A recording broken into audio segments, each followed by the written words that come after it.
Hi അസ്സലാമു അലൈക്കും. എല്ലാവർക്കും പുതിയൊരു വീഡിയോയിലേക്ക് സ്വാഗതം. ഇന്നത്തെ നമ്മുടെ വീഡിയോ ഒരു മുട്ട തോരൻ്റെ റെസിപ്പിയാണ്. വളരെ സിമ്പിളായിട്ട് നല്ല ടേസ്റ്റി ആയിട്ട് ചെയ്തെടുത്തതാണ്. എല്ലാവർക്കും തയ്യാറാക്കാൻ പറ്റുന്നതാണ്. സിമ്പിൾ റെസിപ്പിയാണ്. നമുക്ക് എങ്ങനെ ഇത് തയ്യാറാക്കാൻ നോക്കാം. അപ്പോൾ മുട്ട തോരൻ തയ്യാറാക്കാൻ വേണ്ടിയിട്ട് ഒരു പാൻ സ്റ്റൗവിൽ വെച്ചിട്ടുണ്ട്. നല്ലപോലെ ചൂടായതിന് ശേഷം അതിലേക്ക് വെളിച്ചെണ്ണ ഒഴിച്ചു കൊടുത്തിട്ടുണ്ട്. വെളിച്ചെണ്ണ ഒരു 1.5 ടേബിൾ സ്പൂണോളം ഞാൻ ഒഴിച്ചു കൊടുത്തിട്ടുണ്ട്. ഇനി നല്ലപോലെ ചൂടായി വരുമ്പോൾ അതിലേക്ക് നമുക്ക് കുറച്ച് കടുക് ഇട്ട് കൊടുക്കാം. കടുക് കുറച്ച് ചേർത്ത് കൊടുത്താൽ വേണ്ടിയിട്ട് ഒരു 1/4 ടീസ്പൂണൊക്കെ മാത്രം മതി. ഇനി അത് പൊട്ടി വരുമ്പോൾ അതിലേക്ക് വറ്റൽമുളക് ഇട്ട് കൊടുക്കാം. ഇനി കുറച്ച് കറിവേപ്പിലയും കൂടി ചേർത്ത് കൊടുക്കുക.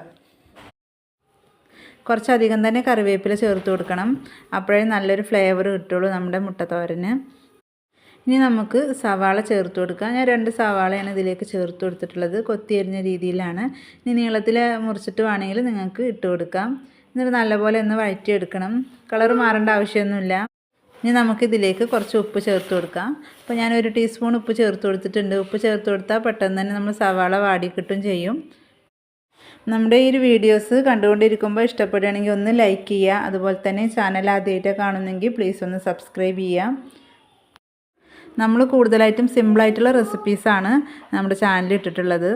അപ്പോൾ അത് സവാളയൊക്കെ ഇവിടെ നല്ലപോലെ വാടി വന്നിട്ടുണ്ട്. ഇനി ഇതിലേക്ക് ഒരു 1/4 ടീസ്പൂൺ മഞ്ഞൾപ്പൊടി, അതുപോലെ തന്നെ ഒരു 1/4 ടീസ്പൂൺ എരിവുള്ള മുളക് പൊടിയാണ് ചേർത്തിട്ടുള്ളത്. പച്ചമുളകൊന്നും ചേർത്തിട്ടില്ല. അപ്പോൾ നിങ്ങളുടെ എരിവിനനുസരിച്ച് ചേർത്ത് കൊടുക്കുക മുളക് പൊടിയൊക്കെ. പിന്നെ ഒരു 1/4 ടീസ്പൂൺ കാശ്മീരി മുളക് പൊടി ചേർത്തിട്ടുണ്ട്. ഒരു 1/2 ടീസ്പൂണോളം ചിക്കൻ മസാല, 1/4 ടീസ്പൂണിൻ്റെ പകുതി ഗരം മസാല പൊടിയും കൂടി ചേർത്തിട്ടുണ്ട്. ഇനി ഇതെല്ലാം കൂടി നല്ലപോലെ ഒന്ന് മിക്സാക്കി എടുക്കണം. ഈ എണ്ണയിൽ കിടന്നിട്ട് മസാലപ്പൊടികളൊക്കെ നല്ലപോലെ ഒന്ന് മൂത്ത് വരണം. അപ്പോൾ അതുവരെ നമുക്കൊന്ന് ഇളക്കി കൊടുക്കാം. എരിവിനനുസരിച്ചുള്ള പച്ചമുളക്, കുരുമുളക് പൊടി അതൊക്കെ ചേർത്ത് കൊടുക്കാം കേട്ടോ. അപ്പോൾ ഞാൻ അതൊന്നും ചേർത്ത് കൊടുത്തിട്ടില്ല. പിന്നെ ചിലർ തക്കാളി ചേർത്ത് കൊടുക്കും. അപ്പോൾ തക്കാളി ചേർത്തതിനേക്കാളും ഒന്നും കൂടി ടേസ്റ്റ് ചേർക്കാതെ ഉണ്ടാക്കുമ്പോഴാണ്. അപ്പോൾ മസാലപ്പൊടികളൊക്കെ നല്ലപോലെ എണ്ണയിൽ മൂത്ത് വന്നിട്ടുണ്ടായിരുന്നു. അപ്പോൾ അതിലേക്ക് ഞാൻ 4 കോഴിമുട്ടയാണ് ചേർത്ത് കൊടുത്തിട്ടുള്ളത്. മുട്ട ചേർത്ത് കൊടുത്തിട്ട് അതിൻ്റെ മഞ്ഞയൊക്കെ ഒന്ന് ജസ്റ്റ് ഒന്ന് ഉടച്ചു കൊടുക്കുക. എന്നിട്ട് നമ്മൾ ഇപ്പം തന്നെ ഒന്ന് ചിക്കി എടുക്കണ്ട. 1 മിനിറ്റോളം ഇങ്ങനെ കിടക്കട്ടെ, ഒരു മീഡിയം ടു ലോ ഫ്ലെയിമിലാക്കിയിട്ട്. അപ്പോൾ നമ്മൾ മുട്ട ഒഴിച്ചിട്ട് ഏകദേശം 1 മിനിറ്റ് ആയി. അപ്പോഴാണ് ഇത് ഇളക്കി കൊടുക്കുന്നത്. നമ്മളെപ്പോഴും മുട്ട ചിക്കി എടുക്കുമ്പോഴോ മുട്ടത്തോരനൊക്കെ ഉണ്ടാക്കുമ്പോൾ നമ്മൾ മുട്ട ഒഴിച്ച ഉടനെ തന്നെ അങ്ങനെ ഒന്നും ഇളക്കിയെടുക്കേണ്ട ആവശ്യമില്ല. കുറച്ച് നേരം കഴിഞ്ഞിട്ട് ഇളക്കിയെടുത്താൽ മതി.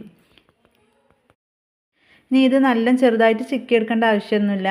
മുട്ടത്തോരനൊക്കെ വെക്കുമ്പോൾ കുറച്ചൊക്കെ കടിക്കാൻ കിട്ടുന്ന കഷ്ണങ്ങൾ വേണം. അപ്പോഴുള്ളൂ നമ്മൾ കഴിക്കുമ്പോൾ നല്ലൊരു ടേസ്റ്റ് ഉണ്ടാവുള്ളൂ.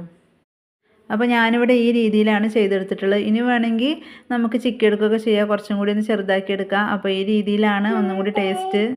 ഇനി നമുക്ക് ഫ്ലെയിം ഓഫ് ആക്കണതിൻ്റെ കുറച്ച് മുന്നേറ്റ് കുറച്ച് കറിവേപ്പിലയും കൂടി ഇട്ട് കൊടുക്കാം. അതിട്ടിട്ട് നല്ലപോലെ ഇളക്കിയതിൻ്റെ ശേഷം നമുക്ക് ഫ്ലെയിം ഓഫ് ആക്കാം. അപ്പോൾ മുട്ട തോരനൊക്കെ വ്യത്യസ്തമായ രീതിയിലൊക്കെ ഉണ്ട്. അപ്പോൾ ഇതാകുമ്പോൾ സിമ്പിളാണ് നമുക്ക് തയ്യാറാക്കിയെടുക്കാൻ. എന്നാൽ നല്ല ടേസ്റ്റുമാണ്. നമുക്ക് ചോറിൻ്റെ കൂടെ കഴിക്കാൻ പറ്റിയ ഒരു അടിപൊളി തോരനും കൂടിയാണ്. അപ്പോൾ അതാ കറിവേപ്പിലയൊക്കെ ഇട്ട് നല്ലപോലെ ഇളക്കിയെടുത്തിട്ടുണ്ട്. നമ്മുടെ തോരൻ ഇവിടെ റെഡി ആയിട്ടുണ്ട്. വളരെ ഈസി ആയിട്ട് ചെയ്തെടുത്ത ഈ ഒരു തോരൻ്റെ റെസിപ്പി നിങ്ങൾക്ക് ഇഷ്ടപ്പെട്ടു എന്ന് വിചാരിക്കുന്നു.